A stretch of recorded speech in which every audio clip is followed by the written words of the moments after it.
हम एक छोटी सी मुहिम आ रहे हैं। ये कैसे आई मेरे दिमाग में दोस्तों? क्या था एस्क्लेपियस? क्यों बनी एस्क्लेपियस? एस्क्लेपियस कोई पैसा कमाने की मशीन नहीं है, ना ही पैसा कमाने की मशीन है, ये तो एक सोच है।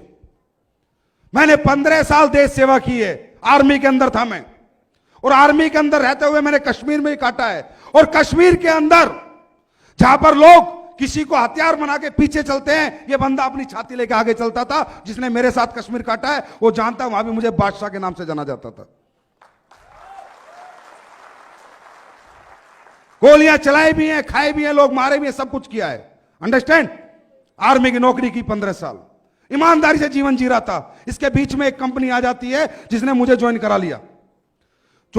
मैं एक भूखा इंसान था, जीवन में कुछ करना चाहता था। उस कंपनी में मैंने काफी मेहनत की, करोड़ों रुपए भी कमाए, लेकिन अंदर से आत्मा संतुष्ट नहीं हुई, क्योंकि करोड़ों रुपए मैंने लाखों लोगों का दिल दुखाकर कमाए।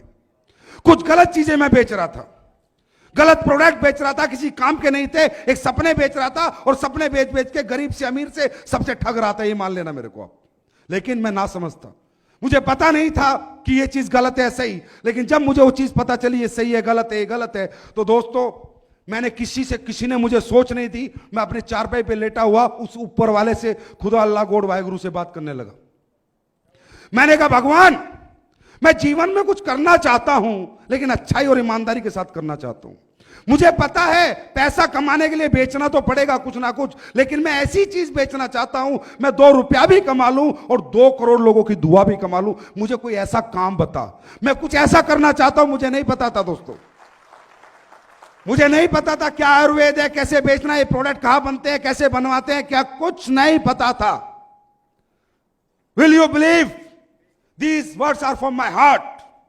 Will you believe? बस भगवान को पता था कि ये बंदा ये बात सोच रहा है।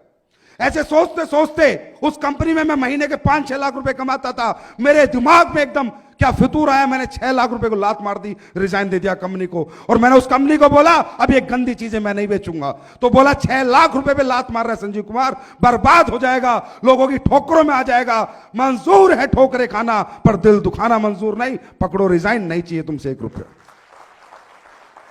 कैसे आई ना एस्क्लेपियस, ये राज मैं आपको बता रहा हूं।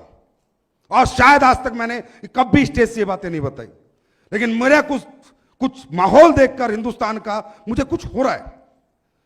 तो फिर ऊपर वाले ने 2 साल तक दोस्तों मैंने कुछ नहीं किया, अपने घर पे अपना बचा हुआ जो पैसा था वही खाने पीने में निकाल दिया। लेकिन रोज सर्वे करता रहा, क्या करूं। जिस भी बिजनेस को देखता था वहीं पर गाली देखता था, बद्दुआ देखता था। व्यापारी को गाली मिलती है, हम कपड़ा खरीदने जाते हैं, वो टी शर्ट खरीद के लाते हैं, टी शर्ट खरीद के बाहर आते हैं, बोलता है हरामजादे ने 200 रुपए लूट लिए। ये सर नो।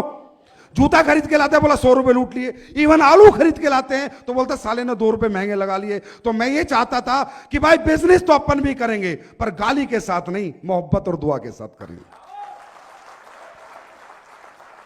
बस ये सोच के साथ एक दिन कहीं बैठा था, बातचीत होने लगी हेल्थ के ऊपर, लाइफस्टाइल डिजीज के ऊपर, कि बीमारियां बहुत बढ़ती जा रही हैं, आने वाला समय बहुत खराब है, आने वाली दुनिया बहुत ज्यादा डेंजरस है बीमारियों के लिए। लोग खाना पीना इस तरह का उपयोग कर रहे हैं, उल्टी सीधी चीजें खा रहे हैं, लोग बहुत बीमार होंगे, इनसे कैसे बचा जाए।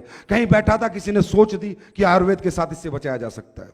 आयुर्वेद के साथ और लोगों को एजुकेट करके कि आपको क्या खाना है, क्या नहीं खाना, कब खाना है, कैसे खाना है, क्या आपके लिए अच्छा है, क्या आपके लिए बुरा है, एजुकेट भी करना पड़ेगा। और लोगों को फिर सॉल्यूशन के रूप में अगर आयुर्वेद दिया जाए तो हो सकता है कि ये देश में आने वाला जो समय है, जो इतना विनाशकारी समय है, उससे कुछ ना कुछ इस देश का बचाव हो जाए। दोस्तों इस सोच के साथ 9 नवंबर 2014 को एस्क्लेपियस वेलनेस प्राइवेट लिमिटेड की नींव रखी गई।